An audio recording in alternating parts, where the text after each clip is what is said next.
Alors, sur F1 Actu, Fernando Alonso est un peu trop excité par son retour en F1. Alonso explique pourquoi le patron de Renault F1 Pitbull commence à s'épuiser à cause de lui.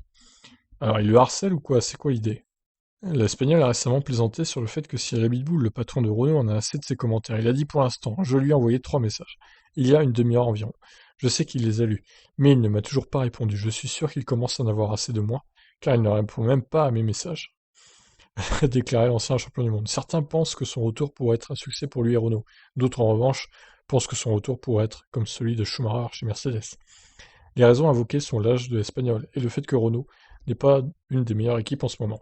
Renault a amélioré son niveau de jeu cette saison et Alonso a récemment déclaré qu'il était enthousiaste à l'idée de commencer les essais aérodynamiques en janvier. Il a souligné: les gens semblent être très surpris chaque fois qu'ils entendent parler de moi à ces égards, mais j'ai toujours été comme ça. Chez McLaren, tout le monde était surpris de mon enthousiasme pour Honda, et ils pensaient que j'étais plus heureux que chez Ferrari, bien qu'ils aient également remarqué mon enthousiasme chez Ferrari. Et on a aussi remarqué le GP2 Engine, hein.